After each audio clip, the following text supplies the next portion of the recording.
జై వాల్మీకి, జై శ్రీరామ్. కూజంతం రామ రామేతి మధురం మధురాక్షరం ఆరుహ కవితాశాఖం వందే వాల్మీకి కోకిలం. నా పేరు పులి శ్రీనివాసులు, వాల్మీకి సంఘం ఆంధ్రప్రదేశ్ వ్యవస్థాపక అధ్యక్షుడిని. వాల్మీకి సంఘం ఆంధ్రప్రదేశ్ రాష్ట్ర కోర్ కమిటీ సభ్యుల ద్వారా బాపట్ల జిల్లాలోని అద్దంకి నియోజకవర్గానికి యువత అధ్యక్షునిగా శ్రీ గంపల గోవర్ధన్ గారిని ఏకగ్రీవంగా ఎన్నుకోవడం జరిగింది. రాష్ట్ర కోర్ కమిటీ సభ్యుల ద్వారా నూతనంగా ఎన్నుకున్నటువంటి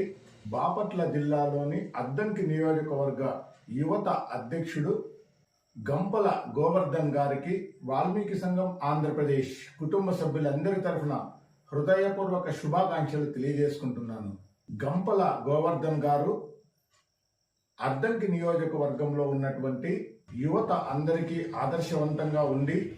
వాల్మీకి ఎస్టీ పునరుద్ధరణ మహోద్యమంలో పాలు పంచుకునే విధంగా యువతనందరినీ ప్రోత్సహించాలని, ప్రేరేపితం చేయాలని అద్దంకి నియోజకవర్గ యువత అధ్యక్షుడు గంపల గోవర్ధన్ గారికి కోరుకుంటున్నాను. మరి అద్దంకి నియోజకవర్గంలో ఉన్నటువంటి వాల్మీకి బంధుమిత్రులు, ముఖ్యంగా యువత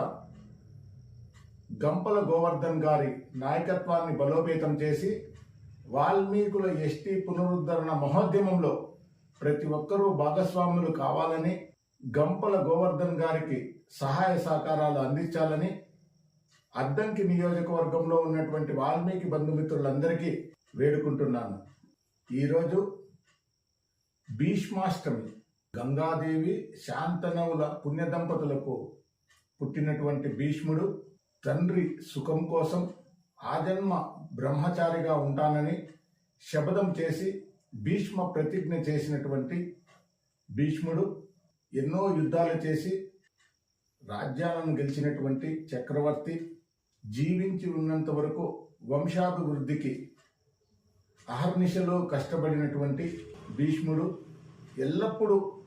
ధర్మానికి కట్టుబడి బ్రతికి ఉన్నంతకాలం ధర్మాన్ని ఆచరించినటువంటి భీష్ముడు ఈరోజు ఇహలోకాన్ని వదిలి విష్ణుమూర్తి పాదాల చెంతకు చేరడం జరిగింది. ఈరోజు ప్రజలందరూ భీష్మునికి పెళ్లి లేదు, బిడ్డలు లేరు కనుక భీష్మునికి ఎవరైతే తర్పణలు వదులుతారో వాళ్ళందరికీ కష్టాలు తొలగి సుఖాలు అనుభవిస్తారని, వంశాభివృద్ధి జరుగుతుందని ఎన్నో శాస్త్ర పురాణాలు చెప్పడం జరిగింది. కనుక ఆ మహానుభావుడు భీష్మాష్టమి రోజున మనమందరము భీష్మునికి తర్పణలు వదలాలని కోరుకుంటూ, మరి ఈరోజు భీష్మాష్టమి రోజున ఆయన గురించి 4 విషయాలు తెలుసుకుందాం. ఒకానొకప్పుడు బ్రహ్మలోకంలో సమావేశం నిర్వహించడం జరిగింది. ఈ సమావేశానికి గంగాదేవి కూడా రావడం, ఆ సభలో గాలి వీచినందుకు గంగాదేవి బయట జారడం, అక్కడ ఉన్నటువంటి పెద్దలందరూ గంగాదేవిని చూడకుండా మాతృభావంతో తలలు వంచుకోవడం, కానీ ఒక్క మహర్షి మాత్రం గంగాదేవిని తదేకంగా చూడడం, గంగాదేవి కూడా మహర్షి వైపు చూడడం బ్రహ్మ గమనించి మీరిద్దరూ మానవులుగా పుట్టాలని శపించడం జరిగింది. మహర్షి భరతవంశంలో రాజైనటువంటి ప్రదీపునికి కొడుకుగా పుట్టడం, పిల్లవానికి శాంతనవుడు అని పేరు పెట్టడం, విద్యాబుద్ధులు నేర్పించడం, యుక్త వయస్సుకు రావడం, గంగాదేవి శాంతనవుని పెళ్లి చేసుకోవడానికి గంగ నుంచి బయటికి వస్తుండగా అష్టవసువులు ఏడుస్తూ గంగాదేవికి కనపడడం, వసువులను ఎందుకు ఏడుస్తున్నారు అని గంగాదేవి అడగడం, గంగాదేవికి అష్టవసువులు ఎంతో వినయంగా జరిగినటువంటి వృత్తాంతం వివరిస్తూ అష్టవసువులు తమ భార్యలతో విహరిస్తూ ఉండగా వశిష్ఠ మహర్షి వద్ద ఉన్నటువంటి కామధేనువుని చూడడం జరిగింది. ఈ 8 మంది వసువులలో జువు అనే వసువు భార్య ఈ కామధేనువు విశిష్టత ఏమి అని అడగగా అష్టవసువులు ఈ కామధేనువు పాలు ఎవరైతే తాగుతారో వాళ్లకు ఎలాంటి రోగాలు రావని తెలియజేస్తే, మరి జువు భార్య ఈ కామధేనువుని దొంగలించి మా స్నేహితురాలకి ఉన్నటువంటి జబ్బును తొలగించమని జువుని కోరడం, మరి భార్య కోరినటువంటి కోరికను తీర్చడం కోసం మిగిలినటువంటి వసువులకు జువు ఒప్పించి వశిష్ఠ మహర్షి దగ్గర ఉన్నటువంటి కామధేనువును దొంగలించడం జరుగుతుంది. ఈ విషయం తెలుసుకున్నటువంటి వశిష్ఠ మహర్షి అష్టవసువులను మీరు మానవులుగా పుట్టాలని శపించడం జరిగింది. అష్టవసువులు తమను క్షమించమని వశిష్ఠ మహర్షికి ప్రాధేయపడగా, మీలో జూ వల్లే ఈ తప్పిదం జరిగింది కనుక మీరు ఎవరైనా ఒక స్త్రీమూర్తికి ఈ జరిగిన విషయాన్ని తెలియజేసి ప్రసవించినప్పుడే తల్లి ద్వారా మరణాన్ని పొందవచ్చునని, కానీ జీవు మాత్రం మానవునిగా అలాగే ఉండి మిగిలినటువంటి 7 మంది వసువుల శక్తితో ధర్మాన్ని కాపాడి లోకరక్షకుడిగా ఖ్యాతిని గడిస్తాడని వశిష్ఠ మహర్షి చెప్పినటువంటి ఈ వృత్తాంతాన్ని గంగాదేవికి వివరించి సహకరించమని గంగాదేవిని ప్రాధేయపడగా, గంగాదేవి దీనికి ఒప్పుకొని శాంతనువుడు ఒకరోజు వేటకు వచ్చినప్పుడు గంగా తీర ప్రాంతంలో గంగాదేవి కనిపించడం, శాంతనువుడు తనను పెళ్లి చేసుకోమని గంగాదేవిని కోరడం, గంగాదేవి దానికి ఒప్పుకొని తాను చేసినటువంటి కార్యక్రమాన్ని ఏ రోజైతే మీరు అడ్డుకుంటారో ఆ రోజు మిమ్మల్ని వదిలి వెళ్ళిపోతానని చెప్పి గంగాదేవి శాంతనువునికి చెప్పడం, దీనికి శాంతనువుడు ఒప్పుకొని ఇద్దరు వివాహం చేసుకొని 7 మంది పిల్లలు పుట్టడం, గంగాదేవి తీసుకుని పోయి గంగలో కలిపి చంపడం జరుగుతుంది. 8వ బిడ్డ పుట్టగానే శాంతనువుడు గంగాదేవి చేస్తున్నటువంటి కార్యక్రమాలను అడ్డుకొని నేను ఈ బిడ్డని చంపడాన్ని ఒప్పుకోను అని గంగాదేవిని ప్రశ్నించడం, గంగాదేవి ముందుగా చెప్పినట్లుగా నువ్వు నేను చేసే కార్యక్రమాలను ఎప్పుడైతే అడ్డుకుంటావో ప్రశ్నిస్తావో అప్పుడు నిన్ను వదిలి వెళ్ళిపోతాను కనుక నేను ఇప్పుడు నిన్ను వెళ్ళిపోతున్నాను అంటే శాంతనువుడు అయితే నా బిడ్డను నాకు ఇచ్చిపో అని చెప్పడం జరుగుతుంది. గంగాదేవి అయితే ఈ పుత్రునికి విద్యాబుద్ధులు వశిష్ఠ మహర్షి పరశురాముని దగ్గర ధర్మాన్ని అస్త్రశస్త్రాలను నేర్పించి యుక్త వయసు వచ్చినాక నీకు అప్పగిస్తానని గంగాదేవి భీష్ముని తీసుకొని బిడ్డ అయినటువంటి భీష్ముని తీసుకుని వెళ్ళడం, అస్త్రశస్త్రాలన్నింటినీ కూడా నేర్పి శాంతనువునికి చెంతకు చేర్చడం. మరి శాంతనువుడు భీష్ముని చూసి ఎంతో సంతోషించి జీవిస్తూ ఉండగా ఒకానొకప్పుడు శాంతనువుడు వేటకు వెళ్ళినప్పుడు అక్కడ ఒక పడవ నడుపుతున్నటువంటి యోజన గ్రంథి అయినటువంటి సత్యవతీ దేవిని చూడడం, తనను వివాహం చేసుకోమని సత్యవతిని అడగడం, సత్యవతి తన తండ్రి అయినటువంటి దశరాజును వెళ్ళి అడగమని చెప్పడం, శాంతనువుడు దశరాజుని అడగడం, దశరాజు మీకు పుత్రునిగా ఎంతో శక్తివంతమైనటువంటి భీష్ముడు ఉన్నాడు, నేను సత్యవతిని మీకు ఇచ్చి చేస్తే సత్యవతికి పుట్టే బిడ్డలు భీష్ముని చెంత ఉండవలసిందే కానీ వాళ్ళు రాజు ఎప్పటికీ కాలేరు కనుక మీరు సత్యవతికి పుట్టినటువంటి బిడ్డలను రాజుని చేస్తామని మాకు ప్రమాణం చేస్తే సత్యవతిని ఇచ్చి పెళ్లి చేస్తామని చెప్పి శాంతనువునికి దశరాజు చెప్పడం జరుగుతుంది. దీనికి ఒప్పుకోకుండా శాంతనువుడు చింతిస్తూ ఉండగా ఈ విషయం తెలుసుకున్నటువంటి భీష్ముడు దశరాజు దగ్గరికి వెళ్ళి తాను ఎప్పటికీ పెళ్లి చేసుకోనని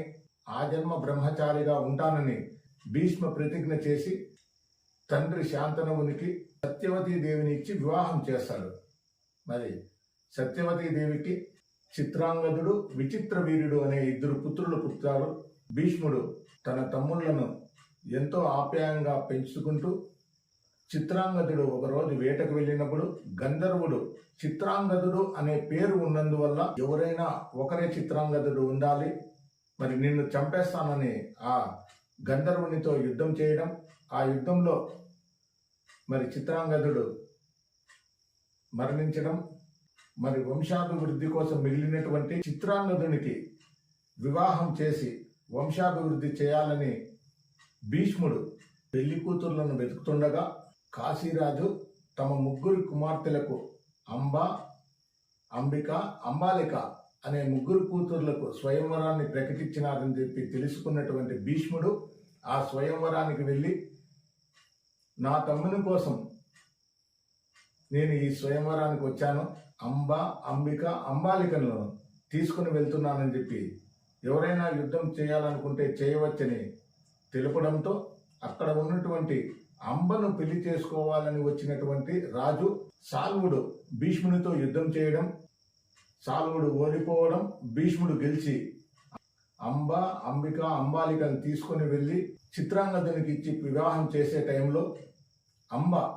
నా మనసును సాల్వునికి ఇచ్చాను, ఈ విషయం మా తండ్రికి కూడా తెలియజేశాను,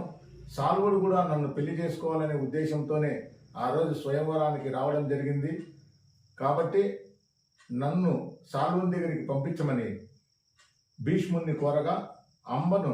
సాల్వుని దగ్గరికి పంపించడం జరుగుతుంది. కానీ సాల్వుడు మాత్రం నేను యుద్ధంలో ఓడిపోయాను కనుక నిన్ను వివాహం చేసుకోను, నువ్వు భీష్ముని దగ్గరికి వెళ్ళమని చెప్పి పంపిస్తాడు. భీష్ముని దగ్గరికి అంబ వచ్చి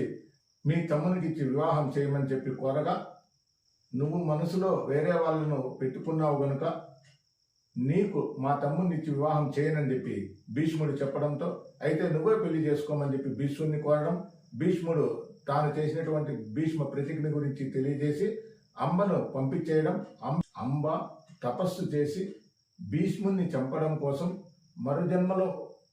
శిఖండిగా పుట్టే వరాన్ని పొందడం జరుగుతుంది. భీష్ముడు తన తమ్ముని కోసం తీసుకొని వచ్చినటువంటి అంబిక, అంబాలికలకు పుత్రులు పుట్టకనే తమ్ముడైనటువంటి విచిత్ర వీర్యుడు మరణించడం, భీష్ముని తల్లి స్థానంలో ఉన్నటువంటి సత్యవతీదేవి వచ్చి అంబిక, అంబాలికలను తాను వివాహం చేసుకుని